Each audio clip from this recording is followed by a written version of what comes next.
하나님 아버지, 오늘 주일 구별된 날, 구별된 장소에서 또 하나님을 기억하게 하시고 하나님께 예배드리게 하심을 감사합니다.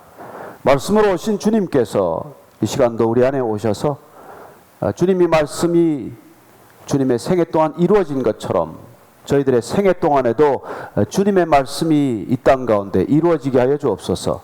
예수님 이름으로 기도합니다. 아멘. 우리가 잘 아는 말씀이죠. 말씀이 어디에 떨어졌느냐에 따라서 그렇게 다른 결과를 보인다는 것입니다. 동일한 말씀이 떨어졌지만 그 말씀이 어떤 밭에 떨어지느냐에 따라서 그 말씀이 전혀 열매를 맺지 못할 수도 있고 또 풍성한 열매가 될 수도 있다는 것입니다. 우리는 100배, 60배, 30배 하는 배수에 관심이 많아요. 마치 우리가 투자를 해서 그 투자 액수가 그렇게 불어나는 것처럼 생각하기가 쉽지만, 그러나 이 말씀은 우리가 잘 아는 대로 천국에 관한 비유의 말씀입니다. 하나님께서는 이 땅 가운데 천국을 어떤 방법으로 가지고 오십니까? 하나님께서 이 땅에 천국을 보여주시기를 원하세요. 예수님께서 이 땅에 오신 것은 이 땅을 살아가는 우리에게 눈을 떠서 하늘을 바라보게 하시고 하나님 나라를 마치 펼쳐 보여주듯이 보여주시기를 갈망하고 계십니다. 우리가 아는 대로 이 말씀 뒤에 계속해서 천국에 대한 비유를 그림 언어로 말씀해 주고 계세요. 씨 뿌리는 자의 비유, 가라지 비유, 겨자씨 비유, 누룩 비유, 보화 비유, 진주 비유, 그물 비유, 우리 일상 가운데 있는 가장 흔한 것들을 통해서 하나님께서는 지금 천국을 펼쳐 보여주시는 거예요. 첫 번째 비유가 바로 이 씨 뿌리는 자의 비유입니다. 이 땅 가운데 우리가 살아가는 존재지만, 유한한 존재지만, 시간과 공간에 제약된 존재지만, 그러나 영혼을 향해 열려있는 그 삶으로의 초대를 위해서 주님께서는 지금 이 천국이란 말씀이 우리 안에 심기어져야 한다는 것을 말씀해 주고 계신 것이죠. 그렇습니다. 그분은 말씀이십니다. 요한복음은 잘 아는 대로 말씀이신 그분이 이 땅에 오셔서 육신으로 우리 눈앞에 드러난 것이죠. 태초에 말씀이 계시니라. 그렇습니다. 창세기와 동일한 선포가 사도 요한에 의해서 이루어지고 있어요. 태초에 하나님이 천지를 창조하시니라. 그 하나님은 말씀으로 존재하신다고 말씀해 주고 있습니다. 그리고 그 말씀이 우리한테 와야, 그 말씀이 우리를 통해서 펼쳐져야, 그 말씀이 열매 맺어야 이 땅 가운데는 하나님의 나라가 드러나게 될 것이기 때문에 주님께서는 오셔서 말씀으로 오셔서 그분은 우리 안에 말씀을 심어주시는 일을 시작하신 것이죠. 그 말씀이 우리 안에 심기워져서 그 말씀이 열매 맺는 것을 내다보고 계신 것이죠. 그렇습니다. 우리는 이 시대를 살아가면서 어떤 그리스도인의 능력을 통해서 하나님의 나라를 이 땅 가운데 하나님 모르는 사람들한테 증명해야 합니까? 얼마나 많은 종교가 있습니까? 얼마나 많은 종교의 다양한 수행법이 있습니까? 얼마나 많은 종교인들이 그런 수행을 통해서 또 능력을 가지게 되었습니까? 최근에도 지난 며칠 전에 제가 뉴스를 보고 깜짝 놀랐어요. 모 재벌 총수의 부인이 어디 부산 해운대에 있는 절에 가서 말이죠, 무슨 제를 드리는데 남편과 아들을 위해서 그런 제를 드리는 거예요. 식물 상태에 빠져있는 남편이 소생하기를 간절히 원하겠죠. 감옥에 있는 아들이 풀려나기를 간절히 원하겠죠. 그런 능력을 위해서 그분이 찾은 곳은 교회가 아니고 절로 찾아간 거예요. 안타깝게도 저는 그 온 가족이 정말 예수 믿도록 기도하고 있습니다. 그분들 가운데 말씀이 들어갈 수만 있다면, 말씀이 전해질 수만 있다면, 말씀을 붙들 수만 있다면 지금 그 온 가족이 처하고 있는 어려움을 담대히 이겨나갈 수 있을 터인데 어딘가에 가서 매달려야 하는 저 불쌍한 영혼들을 우리는 지켜보고 있는 것이죠. 그렇습니다. 우리가 이 시대를 이겨내는 것은 여전히 주님께서 우리에게 주신 말씀의 능력으로 이겨내기를 주님께서는 원하고 계신 것이죠. 아모스 선지자를 통해서 말씀하셨습니다. 이 마지막 시대의 증거, 마지막 시대라는 것을 어떻게 알 수 있습니까? 물이 없어서 가람이 아니요, 양식이 없어서 주림이 아니요, 이 땅 가운데 여전히 말씀을 듣지 못한 기갈이라고 말합니다. 이 땅에 어려우면 물자가 부족해서가 아닙니다. 기술이 부족해서가 아니에요. 회사가 부족해서도 아니에요. 나라가 없어서도 아닙니다. 여전히 이 땅 가운데 인류가 고통을 받는 까닭은 하나님의 말씀을 듣지 못한 기갈이요, 하나님의 말씀에 굶주려 있는 영혼들 때문이죠. 오늘날 이렇게 많은 교회가 있음에도 불구하고 우리가 여전히 말씀에 목마른 까닭은 복음이 제대로 선포될 수만 있다면, 살아있는 생명의 말씀이 우리에게 오기만 한다면 우리는 어떤 두려움도, 어떤 불안도, 어떤 무능력에서도 벗어날 수 있을 터인데, 정작 우리가 원하는 세상의 말과도 다르지 않은 그런 메시지를 우리는 듣고 있기 때문에 교회를 오래 다녀도 생명의 말씀에 꽃이 피지 못하고, 생명의 말씀에 열매가 맺지 못하고, 생명이 우리를 통해서 전해지지 않고 오히려 사망이 전해지는 어이없는 일들이 일어나고 있는 것이죠. 그래서 주님께서 말씀하십니다. 어떤 밭에 떨어지느냐에 따라서 천국은 그런 모습으로 우리에게 보여지고 있는 것이죠. 아예 사라질 수도 있는 것이고, 하나님의 나라가 임하는 듯 하다가 없어질 수도 있는 것이고, 고난이 오면 흔적도 없이 사라질 수도 있는 것이고, 그러나 어떤 경우는 비바람이 치고 폭풍이 불고 태풍이 와도 그래도 꿋꿋이 열매를 맺을 수 있다는 것을 말씀해 주고 계신 것입니다. 저는 우리 모두에게 이 주님께서 말씀해 주신 이 말씀의 능력이 우리한테 와서 우리의 이 안에서, 그 말씀이 우리 안에서부터 놀라운 열매가 맺히게 되어서 그 변화가 우리 안에서 일어나서 우리의 삶의 변화를 통해서 하나님의 나라가 이 땅 가운데 그 모습을 드러내게 되기를 축복합니다. 우리는 그런 통로로 부르심을 받은 것이죠. 그런 통로로 삼기 위해서 주님께서는 우리에게 먼저 말씀을 심어주고 계신 것입니다. 주님께서 말씀하십니다. 내 말이 너희 안에 거하면, 믿는 제자들한테 말씀하신 거예요. 믿지 않는 제자들에게 얘기한 게 아닙니다. 주님을 따르는 제자들에게 주님께서는 말씀하고 계신 거죠. 내 말이, 내가 내게 하는 이 말씀, 이 말이, 이 로고스가 너희 안에 거하기만 하면, 그러면 너희가 진리를 알지니 그 진리가 너희를 자유케 하리라고 말씀하십니다. 그 말씀이 와야 우리는 이 세상으로부터 자유해지는 것이죠. 모든 묶인 것들로부터 풀려나는 것을 경험할 것이고, 놀랍게도 그 말씀이 우리 안에 오게 되면 세상이 우리를 이끌어가는 것이 아니라, 내 생각이 나를 이끌어가는 것이 아니라 하나님의 말씀이 나를 이끌어가는 놀라운 생애가 시작이 되는 것이죠. 저는 이 비유를 할 때 흔히 제가 이 과거에 하도 술을 많이 마셔가지고 33년간 술독에 빠졌던 경험에 비추어서 저는 술이 저를 끌고 가는 걸 잘 압니다. 처음에는 제가 술을 마셔요. 좀 있다 보면 술이 술을 부릅니다. 그리고 기어이 술이 나를 데려가요. 내가 원치 않는 곳으로. 그렇습니다. 술의 힘이 그런 힘이 있어요. 제가 말씀을 읽으면서 깨달았습니다. 내가 말씀을 읽는 것이죠. 그러나 점점 말씀이 말씀을 읽어가기 시작을 해요.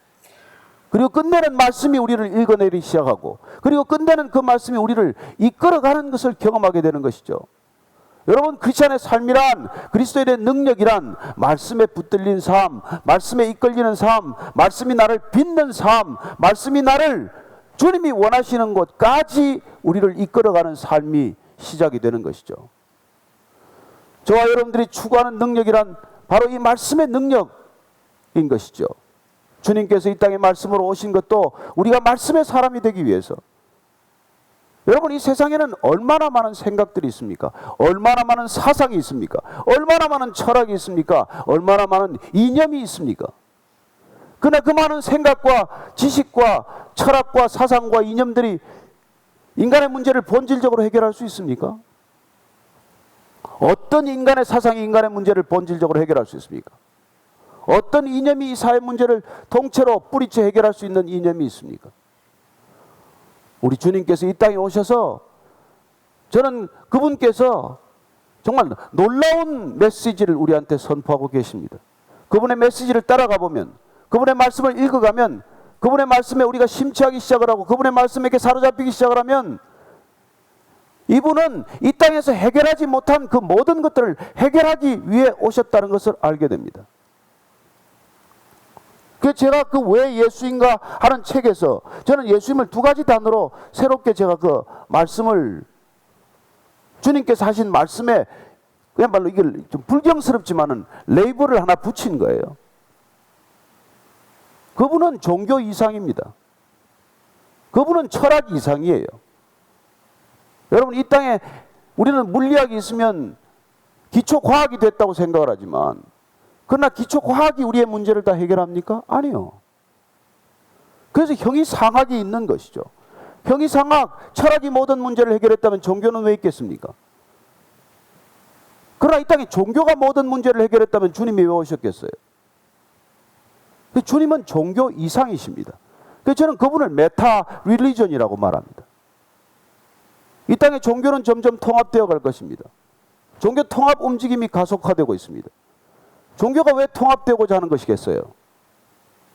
여러분, 불교가 지금 기독교를, 천주교를 인정하고, 로만 캐톨릭이 불교를 인정하고, 무슬림을 인정하고, 모든 종교가 통합될 수 있다는 거예요. 예, 그럴 수 있습니다.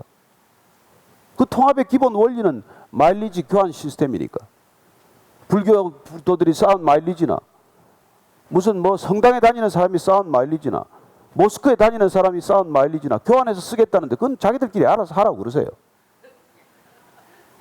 주님께서는 이 땅에 오셔서 종교인들이 쌓은 마일리지는 아무 소용이 없다고 말씀하십니다. 그 마일리지로는 절대로 하나님 나라에 들어올 수 없다고 말씀하십니다. 그리고 그분은 종교 이상입니다. 또한 그분은 인간이 추구하는 모든 해결 방식 이상인 분이에요.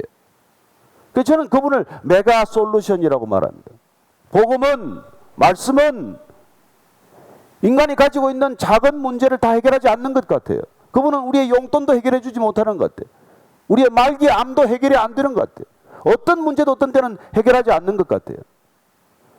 아닙니다. 그분의 말씀을 따라가면 우리는 문제가 뿌리째 해결되는 것을 경험하게 됩니다. 그분은 문제를 가지에서 해결하지 않습니다. 그분은 문제를 잎에서 해결하지 않아요. 그분은 문제를 꽃에서 해결하지 않습니다. 그분은 문제를 뿌리째, 우리의 인생의 모든 문제, 뿌리부터 문제를 해결하시는 분이에요. 우리가 볼 때는 시간이 늦고 우리가 볼 때는 언제 될지 모를 것 같지만, 그러나 뿌리에서부터 문제가 해결되지 않으면 어떤 문제도 본질적으로 해결되지 않습니다. 그래서 그분은 놀랍게도 이 땅 가운데 오셔서 그분의 말씀을 통해서 우리가 가지고 있는 모든 문제의 뿌리째부터 해결해 가시는 놀라운 능력을 우리에게 보여주신 분이십니다. 우리가 동의할 수 없는 방식으로, 우리가 이해할 수 없는 방법으로 비록 그렇게 오셨지만, 그러나 우리가 그분의 말씀을 읽고 그분의 말씀을 듣고 그분의 말씀을 묵상하고 그분의 말씀을 먹으면, 그 말씀이 내 안에 들어오면, 내 안에서 살아 움직이는 말씀의 능력이 움틀거리기 시작을 하면, 그래야 우리의 생각과 관절과 골수를 찔러 쪼개면, 우리가 그 생명의 말씀에 붙들리면, 그러면 그분의 말씀은 우리가 원치 않는 곳일지 몰라도 그분이 원하는 곳까지 우리를 끌어가시는 것을 경험하기 시작하는 것이죠. 저는 이 시대도 동일하게 우리 모든 그리스도인들이 말씀에 붙들리게 되기를 축복합니다. 열매 맺는 삶이란 그분의 말씀이 우리 안에서 싹트고 꽃피고 하는 시간을 허락해야 하는 것이죠. 시간이 걸리는 일이에요. 오늘날 우리 모든 시대는 그야말로 패스트푸드 시대가 되고, 그야말로 무슨 동전 투입하면은 바로 물건이 나오는 것처럼 그런 즉답을 요구하지만, 아니요.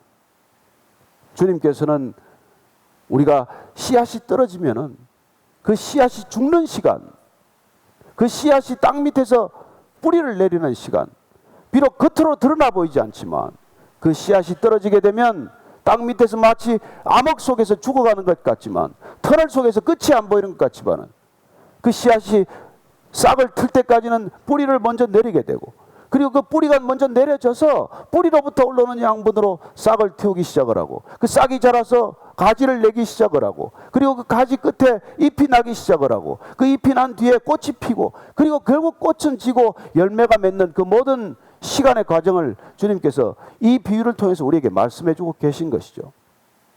그분은 열매 맺는 삶을 위해서 우리를 말씀의 세계로 초청하십니다. 우리에게 하늘의 열매, 영원한 열매, 영원한 생명의 열매, 그 열매를 위해서 우리에게 놀랍게도 말씀으로 다가오신 것이죠. 저와 여러분이 날마다 듣는 이 말씀이 우리 안에서 그런 시간을 거치면서 풍성한 열매가 된다면, 이 땅 가운데 우리는 놀랍게도 그 말씀의 능력에 붙들린 사람들을 우리 주변에서 보게 될 것입니다. 교회란 무엇입니까? 우리의 생각으로 모인 공동체가 아니지 않습니까? 교회는 교육기관도 아니요, 교회는 구제기관도 아니요, 교회는 선교단체도 아니요, 교회는 종교단체가 아니에요. 그런 일들이 다 있을 수 있고 있어야 마땅하지만, 그러나 본질은 말씀 공동체입니다. 동일한 말씀, 가감이 없는 말씀, 하나님의 말씀, 그 말씀이 우리 모두에게 왔을 때 우리는 하나님의 형상으로 빚어지는 동일한 형제요, 하나님의 말씀이 우리 안에서 꼽히는 동일한 자매요, 그런 놀라운 말씀 공동체가 형성이 되는 것이죠. 저는 오늘날 이 교회가 너무 많은 활동에 시간을 빼앗기고, 너무 많은 일에 분주해지고, 너무 많은 것들에 신경을 쓰다가 정작 말씀을 놓치지 않았나. 베레아 교인들처럼, 베레아 교회 성도들처럼 말씀을 들으면 이 말씀이 성경에 있는 대로인가, 주님이 말씀하신 그대로인가 확인하고 비교하고 묵상하는 시간들을 다 놓쳐버리고, 설교 한번 듣는 걸로 끝나고. 여러분, 설교도 위험해요. 성경 공부도 위험해요. 이단들이 전부 성경 공부로 데려갑니다. 전부 말씀 공부하자 그래요. 어떤 이단도 성경에서 시작하지 않는 데가 없습니다. 그러나 그 성경을 조금씩 비틀고, 성경에 조금씩 자기의 생각을 집어넣고, 성경에 조금씩 교주의 입장이 강화되고, 그래야 어느 날 괴물처럼 변해버린 것이죠. 주님께서는 그분 당신 자신이 말씀이십니다. 그럼에도 불구하고 그분은 공생애가 시작이 될 때 성경으로 그분께서는 말씀으로 사탄을 대적하는 것을 보게 됩니다. 세례를 받으시고 성령에 이끌려서 광야로 가십니다. 그리고 광야에서 시험을 받는 건 무엇입니까? 말씀 테스트예요. 공생애란 어떻게 시작이 됩니까? 말씀으로 이겨내야 시작이 되는 것이죠. 모든 유혹을 주님의 생각으로 이길 수 있습니다. 그분 자신의 말씀으로도 충분히 대적할 수 있습니다. 그럼에도 불구하고 예수님께서는 모든 유혹과 모든 사탄의 제안을 말씀으로 이겨내는 것을 우리에게 보여주시지 않았습니까? 돌이 떡이 되게 하라. 40일 금식하고 나서 그분 왜 금식합니까? 공생애란 자기 부정으로 시작이 되기 때문에, 금식이란 자기 부인의 방편이기 때문에, 생명을 거는 자기 부인, 그 40일의 금식 기도로 시작할 때 와서 정작 사탄이 유혹하는 것은 무엇입니까? 그 돌이 떡이 되게 하라. 내가 하나님의 아들이거든. 그런 하나님의 능력이 있다면은, 돌이 떡이 되게 하는 그 능력을 가지고 있다면은 내가 왜 굶주리고 있느냐? 무엇 때문에 내가 굶주리느냐? 그러나 주님께서는 뭐라고 말씀하십니까? 사람이 떡으로만 사는 것이 아니요, 하나님의 말씀으로 사는 것이라고 말씀하십니다. 그렇습니다. 그리스도인과 난 크리스찬들의 비교점은 어디에 있습니까? 한 사람은 말씀 없어도 사는 사람이요, 한 사람은 말씀으로 사는 사람이라고 말합니다. 하나님의 사람이란 말씀으로 사는 사람이에요. 하나님을 거부하는 사람들이란 하나님의 말씀을 거부하고 자신의 생각으로 살아가는 것이죠. 이 시대가 지금 길을 잃어버렸습니다. 이 시대가 방향을 놓쳐버렸어요. 우리는 마치 사사기 마지막 시대를 살아가는 것 같습니다. 각자 자기 소견에 옳은 대로 살고 있어요. 누구나 자기 생각이 기준입니다. 자기의 감정이 기준이에요. 자기의 욕망이 기준입니다. 아니요, 하나님의 나라는 하나님의 말씀을 기준으로 삼는 것이에요. 주님께서 이 땅에서 말씀을 기준 삼도록 하기 위해서 첫 번째 공생애를 시작하기 전에 사탄이 내 생각으로, 내 정욕으로 내 욕망을 채우는 삶을 시작하라고 했을 때 그분께서는 말씀이 지배하는 삶의 질서를 말씀하고 계십니다. 하나님의 사람은 오직 말씀으로 사는 존재라고 말씀하고 계신 것이죠. 성전에서 뛰어내리라. 시편 사탄이 그때는 본인도 말씀을 인용해요. 여러분, 사탄도 말씀 우리보다 잘 압니다. 적절할 때 말씀을 인용할 수 있어요. 말씀으로 다가올 수 있습니다. 말씀 암송도 우리보다 뛰어나요. 시편에 말씀하기를 내가 뛰어내리면 천사가 내 발을 부딪히지 않도록 받아줄 거라고 하지 않았느냐? 뛰어내려라. 내 존재를 그렇게 증명하는 것이야말로 내가 이 땅 가운데 알려지는 가장 빠른 길 아니겠니? 그러나 또 말씀, 신명기 말씀으로 하나님을 시험하지 말라. 어떻게 우리가 세상을 이기겠습니까? 이 거친 세상, 이 험난한 세상, 이 유혹이 많은 세상, 이 세상을 이길 수 있는 길은 오직 말씀으로 대적하는 길밖에 없다는 것을 주님께서 보여주고 계신 것이죠. 끝으로 세상 만국 영화를 보여주고 내게 절하라. 내 이 모든 것을 다 주겠다. 뭘로 이깁니까? 그것도 말씀으로 이기는 것이죠. 여호와께 오직 경배하라. 그렇습니다. 그분께서는 말씀으로 오셨고 말씀으로 상대하고 말씀으로 이겨내는 것을 보게 됩니다. 말씀이 없다면 어떻게 되겠어요? 어떻게 우리가 그 유혹을 이기겠습니까? 천하 만국의 영광은커녕 우리는 뭐 큰 집이라도 한 채 주면 당장 무릎을 꿇을 판인데 무슨 천하 만국까지 그렇게 보일 게 뭐가 있습니까? 사탄도 머리가 나빠요. 저와 여러분들한테 오셔서는 뭐 그냥 농장이나 하나 보여주시면 족하겠습니다. 우리가 이 땅을 이기는 건 우리의 힘이 아니에요. 우리의 사상과 우리의 지식으로 못 이깁니다. 얼마나 많은 학문을 가지고도, 얼마나 많은 지식을 가지고도, 얼마나 많은 지성인들이 넘어집니까? 저는 정말 대단한 학식을 쌓고도, 사회적인 명망을 가지고도 한순간에 무너지는 사람들을 보게 됩니다. 어떻게 해서 그렇게 무너집니까? 지식이 없어서가 아니에요. 경험이 없어서가 아니에요. 경륜도 뛰어난 경륜을 가지고 있어요.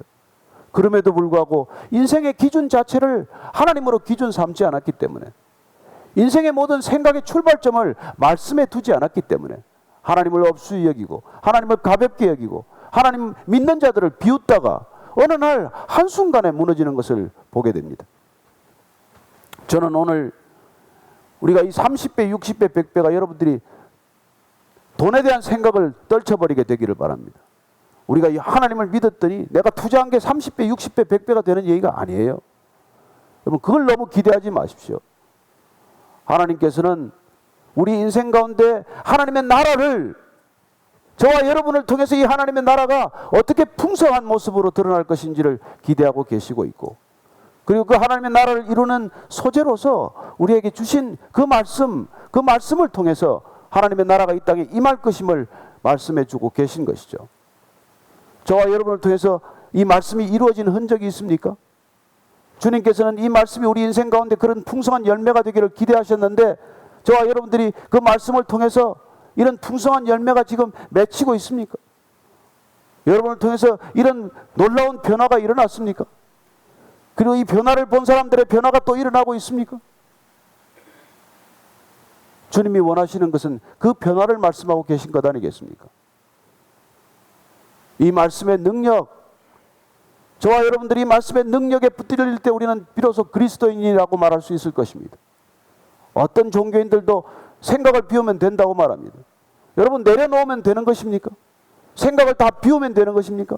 아니요, 깨끗하게 집 소지하면 7 귀신이 데리고 들어온다고 말합니다. 주님께서는 내려놓는 것이 전부가 아니에요. 비우는 게 전부가 아닙니다. 여러분, 잘못 비우면 큰일 납니다. 도적질 당하는 첩경이에요.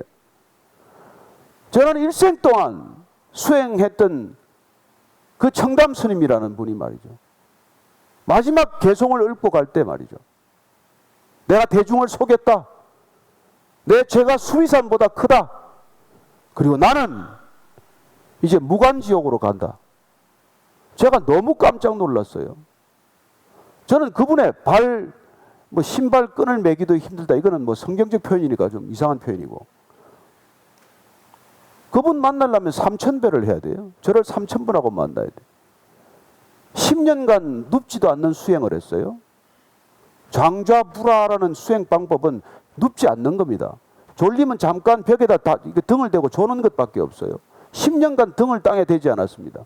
그런 수행을 하고도 그렇게 전부를 비워내고도 그러고는 결국 내가 일반 사람들을 속였다라고 고백할 수밖에 없다면, 그렇게 평생을 수행하고도 내 죄가 수미산보다, 여러분 수미산이라는 게 상상의 산이에요. 그 산보다도 더 많은 죄를 내가 가지고 있다고 그렇게 고백한다면은, 그리고 그 많은 수행을 하고 그 많은 사람들의 존경과 추앙을 받고도 조계종의 종정이라는 위치에 가고서도 내가 기껏 가는 곳이 무간지옥이다. 그분이 나중에 무슨 정신에 실성해서 헛소리한 게 아닙니다. 멀쩡한 정신으로 한 얘기예요. 그렇게 갈 수밖에 없다면 그건 도대체 그 수행은 무슨 수행입니까? 그렇게 자기를 깎아내고 비워내는 수행이라는 게 무슨 의미가 있습니까? 저는 여러분들이 그런 수행보다는 말씀을 채우는 일에 집중할 수 있게 되기를 축복합니다. 우리는 비우는 것이 인생의 목적이 아니요, 욕심을 드러내는 것이 우리의 목적이 아니에요. 드러내도 우리는 다 드러낼 수 없습니다. 여러분, 우리 공기를 아무리 드러내 보십시오. 컵에 있는 공기를 여러분이 무슨 재주로 드러냅니까? 컵에 있는 공기는 우리 힘으로 죽어도 드러낼 수 없어요. 그냥 컵이 물에 잠기면 공기는 다 빠져나갑니다. 저는 여러분들이 컵이 물에 잠기듯이 말씀에 잠길 수 있게 되기를 축복합니다. 말씀에 잠길 때 우리의 생각은 빠져나갑니다. 말씀에 풍성하게 젖을 때 우리의 생각과 우리의 욕심과 우리의 탐욕들은 저절로 사라지고 없어요. 그래서 시편 기자는 말합니다. 주야로 말씀을 묵상하는 자가 복이 있다고 말합니다. 악인의 꾀를 쫓지 않는 길, 죄인의 길에 서지 않는 삶의 방식, 악한 자의 자리에 앉지 않는 방식, 그건 그것들과 싸우는 게 아니에요. 그냥 주야로 밤낮 없이 말씀을 묵상하는 길이라고 말합니다. 그런 말씀을 묵상할 때, 그 말씀에 잠겨 있을 때, 그 말씀이 내 안에 사로잡혀 있을 때 우리는 놀랍게도 악인의 꾀를 쫓지 않고 죄인의 길에 서지 않고 오만한 자의 자리에 앉지 않을 수가 있는 것이죠. 시편 기자는 말합니다. 제가 119편 잠깐 읽어드릴게요. 41절 이하입니다. 여호와여, 주의 말씀대로 주의 인자하심과 주의 구원을 내게 임하게 하소서. 그리하시면 내가 나를 비방하는 자들에게 대답할 말이 있사오리니 내가 주의 말씀을 의지함이니이다. 말씀을 의지할 때 그는 세상을 대적할 수 있다고 말합니다. 진리의 말씀이 내 입에서 조금도 떠나지 말게 하소서. 내가 주의 규례를 바랐음이니이다. 그렇습니다. 그가 항상 주의 말씀을 바랐고 항상 그 주의 말씀을 동행했던 결과 그는 세상을 이길 수 있는 사람이 되는 것이죠.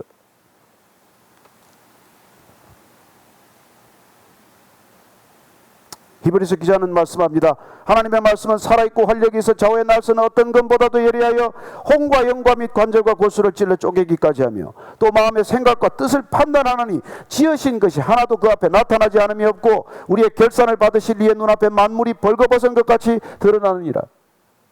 저는 그런 말씀 앞에 저와 여러분들이 벌거벗은 듯이 드러나서 우리의 모든 허물과 죄악들이 드러나서 그 말씀의 칼로 모든 것들 다 사라지는 것을 경험할 수 있게 되기를 축복합니다. 그 능력, 그 말씀의 능력, 그 능력이야말로 진정한 그리스도인의 능력 아니겠습니까? 이 땅의 어떤 종교인들보다도 비교할 수 없는 하나님의 능력이 우리한테 올 수 있는 놀라운 하나님의 선물은 이 말씀으로 오신 주님, 말씀이 우리에게 올 때 주님께서는 우리가 성령 충만하다고 말씀해 주십니다. 내게 이런 말이 곧 영이요 생명이라고 말씀해 주셨습니다. 어떻게 우리가 성령 충만할 수 있습니까? 우리가 어떻게 세상을 이길 수 있습니까? 주님께서 우리에게 주신 이 말씀, 날마다 이 말씀을 먹으면 주님께서는 우리 안에 거하실 것이라고 말씀하시고 우리 안에 그 말씀의 생명의 능력이 곧 피우면 우리는 세상으로부터 자유함을 누릴 것이라고 말씀해 주고 계신 것이죠. 여러분들이 말씀으로 자유해지셨습니까? 그 말씀의 능력을 경험하셨습니까? 그 말씀 때문에 여러분들 삶에 어떤 고난과 어떤 역경도 담대히 이길 수 있다고 믿으십니까? 여러분들이 받은 말씀은 어떤 말씀입니까? 일생 동안 여러분에게 주신 말씀은 어떤 말씀이 있습니까? 그 받은 말씀 때문에 우리는 한 해 한 해를 살지 않습니까? 저는 주님께서 말씀해 주신 말씀 때문에 57년간 53년간 살아왔던 생애를 한순간에 뒤로 하고 주님을 따르기 시작했습니다. 그분께서 부르시는 말씀이 귀에 들릴 때 우리는 손에 들고 있던 것을 부지불식간에 떨어뜨리게 됩니다. 놓치려고 애쓰지 않아요. 비우려고 애쓰지 않습니다. 그분이 우리에게 정말 말씀으로 다가오시면 그분의 말씀이 정말 하나님의 말씀, 살아있는 주님의 말씀으로 들리기만 한다면 우리는 그 말씀에 이끌리는데 조금 더 주저하지 않게 될 것입니다. 여러분, 사람의 말 한마디도 우리를 움직입니다. 사람의 말 한마디도 우리의 생애를 바꾸어 놓습니다. 사람의 말 한마디도 천냥빚을 갚는다고 말합니다. 하물며 그것이 하나님의 말씀이겠습니까? 우리가 하나님의 말씀으로 듣지 않기 때문에, 이 성경을 읽어도 하나님의 말씀으로 우리가 듣지 않기 때문에, 사람 말보다도 못하게 여기기 때문에 우리는 변하지 않기로 결심한 사람처럼 사는 것이죠. 그러나 만약에 인간의 말과 비교할 수 없는 하나님의 말씀을 우리가 굳게 믿고 이 말씀을 받아들인다면 이 말씀은 저와 여러분에게 생명이 될 것입니다. 능력이 될 것입니다. 영원한 생명이 될 것입니다. 천국이 임할 것입니다. 60배 100배의 열매가 맺히게 될 것입니다. 믿으십시오. 말씀을 하나님의 말씀으로 믿으십시오. 기도하겠습니다. 하나님 아버지, 말씀하시는 주님 우리에게 오셨사오니 그 말씀 우리 일생의 능력이 되게 하여 주옵소서. 예수님 이름으로 기도합니다. 아멘.